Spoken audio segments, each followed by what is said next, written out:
Hello, good morning students. My name is Rupesh Sharma. I teach in PPSB MIC Nalanda. Students class 11th के students के लिए मैंने इससे पहले भी कुछ वीडियो बना रखी हैं, 3 वीडियो बना रखी हैं. इसके बाद जो अब मेरी जो वीडियो है वो डाल्टन सिद्धांत के ऊपर है.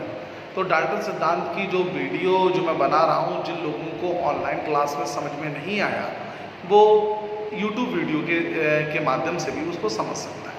देखिए, सबसे पहले हम यहाँ पर समझेंगे डाल्टन का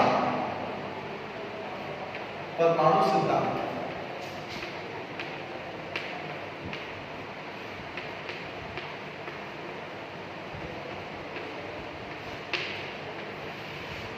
देखिए, डाल्टन से जब पूछा गया कि परमाणु क्या होना चाहिए, कैसे परमाणु के बारे में आप बताएंगे, तो डाल्टन ने परमाणु सिद्धांत की अपने कुछ व्यू दिए, अपने विचार दिए.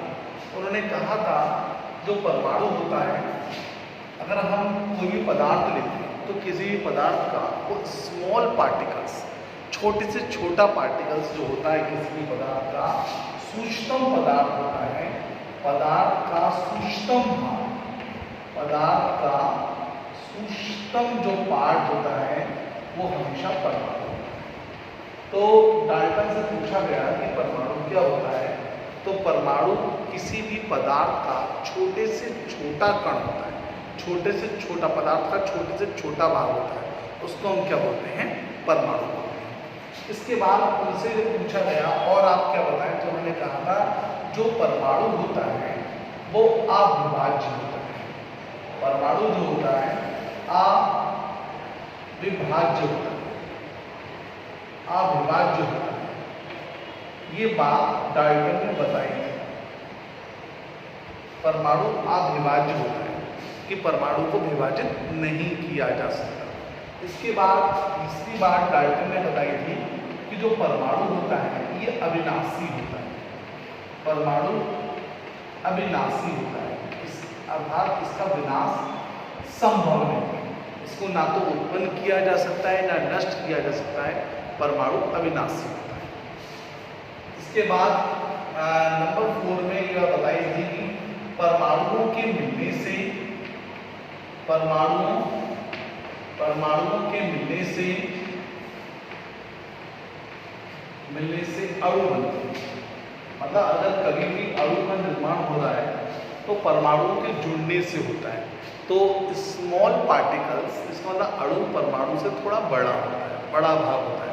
ऐसा नहीं कि अणु भी बड़ा होता है, अणु भी छोटा होता है, लेकिन परमाणु के कंपेयर में देखा जाए तो अणु कुछ बड़ा होता है. परमाणु के मिलने से अणु होता है. इसके बाद उन्होंने क्या बताई थी कि अगर एक तत्व विशेष के परमाणु समान होते हैं, एक तत्व विशेष के परमाणु समान होते हैं.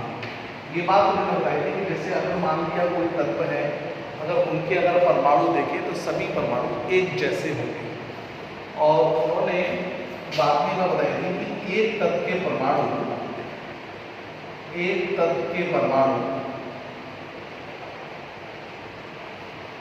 दूसरे तत्व के परमाणु से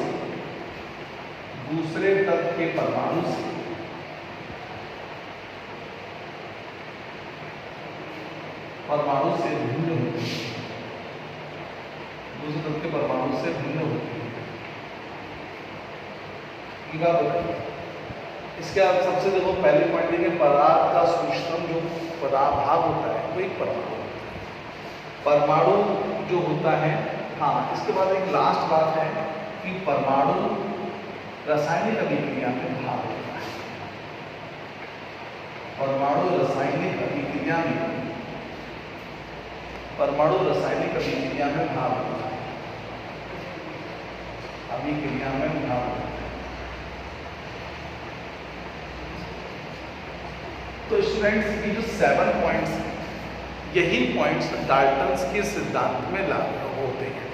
तो अब इन 7 जो पॉइंट्स हैं इनको बड़े गहराई से समझेंगे और एक एक करके मैं इनको एक्सप्लेन करूँगा. इसमें ये भी बताऊंगा कि कौन से जो पॉइंट्स हैं जो अब तक चल रहे हैं और कौन से पॉइंट हैं जो बाद में हटा दिए गए और उनकी जगह मॉडिफाई पॉइंट्स डाल दिए गए। जैसे पहली बात इसमें बताया था, पदार्थ का सूक्ष्मतम जो भाग होता है वो परमाणु होता है। ये राइट बात है कि अगर हम किसी भी पदार्थ के छोटे से छोटे भाग करें, छोटे से छोटे कण करें, तो जो छोटे से छोटा हिस्सा होता है वही परमाणु होता है। इसका मतलब जो डाल्टन ने ये वाली बात कही थी पहले पॉइंट से, वो राइट है। दूसरे, परमाणु अविभाज्य होता है। परमाणु जो होता है उसको बांटा नहीं जा सकता, उसको विभाजित नहीं किया जा सकता। ये डाल्टन की थ्योरी में बताया गया था, लेकिन जब बाद में इसको मॉडिफाई किया गया तो ये बताया गया कि परमाणु को विभाज्य माना जा सकता है। परमाणु विभाज्य होता है। कैसे विभाज्य होता है कि परमाणु में इलेक्ट्रॉन अलग किए जा सकते हैं, प्रोटॉन अलग हो सकते हैं और न्यूट्रॉन अलग हो सकते हैं। इसका मतलब परमाणु वैसे तोड़ नहीं सकते, लेकिन परमाणु के अंदर इलेक्ट्रॉन, प्रोटॉन, न्यूट्रॉन को अलग किया जा सकता है, उसको विभाजित किया जा सकता है। लेकिन डाल्टन ने कहा था कि परमाणु अविभाज्य, इसको विभाजित नहीं किया जा सकता। इसके बाद थर्ड है, परमाणु अविनाशी होता है, अर्थात ना तो उसको उत्पन्न किया जा सकता है और ना ही इसको नष्ट किया जाता है। ये एक राइट बात है, लेकिन परमाणु के बारे में कभी कुछ लोगों ने भी कुछ बातें बताई हैं जो आगे थ्योरी में मैं आपको बताऊंगा। इसके बाद परमाणु के मिलने से अणु बनता है। ये रियल बात है कि जब छोटे छोटे जो परमाणु होते हैं उनके मिलने से ही एक अणु का निर्माण होता है। एक तत्व विशेष के परमाणु समान होते हैं, मतलब कोई भी एक तत्व ले लिया जाए। जैसे यहाँ पर मैंने हाइड्रोजन ले लिया, हाइड्रोजन, तो हाइड्रोजन के परमाणु समान होते हैं, लेकिन ऐसा नहीं है। हाइड्रोजन के 1H1 भी होता है, हाइड्रोजन का परमाणु 1H2 भी होता है और हाइड्रोजन का परमाणु 1S3 होता है। मतलब एक ही हाइड्रोजन परमाणु है, लेकिन वो 3 रूप में मिलता है। लेकिन उन्होंने कहा सभी परमाणु समान होते हैं, लेकिन सभी परमाणु समान नहीं होते हैं। और जब सभी परमाणु एक ही तत्व के समान नहीं होते तो उनको हम अलग से नाम बोलते हैं, उनको बोलते हैं समस्थानिक। क्या बोलते हैं? समस्थानिक। इंग्लिश में बोलते हैं आइसोटॉप्स, आइसोटॉप्स। इसके बाद नेक्स्ट था, एक तत्व के परमाणु दूसरे तत्व के परमाणु से भिन्न होते हैं। मतलब ये बात कही गई है कि अगर एक तत्व कैल्शियम ले लिया, एक तत्व आर्गन ले लिया, उन्होंने तो सभी के बारे में बताया, लेकिन मैं यहाँ पर एक बात ये कह रहा हूँ, जो बात उन्होंने कहा है ये कुछ जगह लागू नहीं होती है। इसका मतलब जो बात उन्होंने ये बात कही है जो पॉइंट 6 में, वो गलत हो गई। तो उन्होंने कहा एक तत्व के परमाणु दूसरे तत्व के परमाणु से भिन्न होते हैं। ऐसा नहीं है। कैल्शियम का परमाणु भार 40 होता है और आर्गन का परमाणु भार 40 होता है, ये भिन्न काम होते हैं, वे तो समान। और जब जिसके परमाणु भार समान होते हैं वो क्या कहलाता है? समभारिक। तो इसको हम बोलेंगे समभारिक, समभारिक। इसका मतलब एक चीज हमें मिल गई, इसको इंग्लिश में बोलते हैं आइसोबॉट्स, आइसोबॉट्स। और लास्ट होता है परमाणु रासायनिक अभिक्रिया में भाग लेता है। देखिए ये बात हमें पता होना चाहिए कि हम समझते हैं कि अणु भाग लेता है, अणु कभी भी क्रिया नहीं करता। अणु क्रिया करने से पहले होता है किसमें? परमाणु में। अगर जैसे मैंने रिएक्शन बोल दी H2 + Cl2 एरो 2S, अब यहाँ पर ये अणु तो दिख रहा है, लेकिन ये अणु नहीं है। अणु है, लेकिन जब क्रिया करेगा तब ये 2 परमाणु में टूटेगा, ये भी 2 परमाणु में टूटेगा। तो अणुओं के टूटने पर परमाणु बनता है और परमाणु क्रिया करेगा तभी किसी भी रासायनिक अभिक्रिया में भाग लेगा। तो यहाँ पर ये बात बताई गई है कि परमाणु अभिक्रिया को संचालित करते हैं, परमाणु अभिक्रिया में भाग लेते हैं, अणु अभिक्रिया में भाग नहीं लेते। ये डाल्टन की थ्योरी। लेकिन डाल्टन ने बहुत सारी इन थ्योरी में कुछ कमियां भी थी। वो कमियां क्या थी कि ये सिद्धांत ये नहीं बता पाया कि परमाणु जब जुड़ते हैं आपस में अणु बनाते हैं वो कैसे जुड़ जाते हैं। इसके बारे में परमाणु ये सिद्धांत नहीं बता पाया। और दूसरी बात, अगर 2 परमाणु आपस में जुड़ते हैं तो उनके बीच में जो भी बंध होता है वो बंध के बारे में भी ये मॉडल नहीं बता पाया।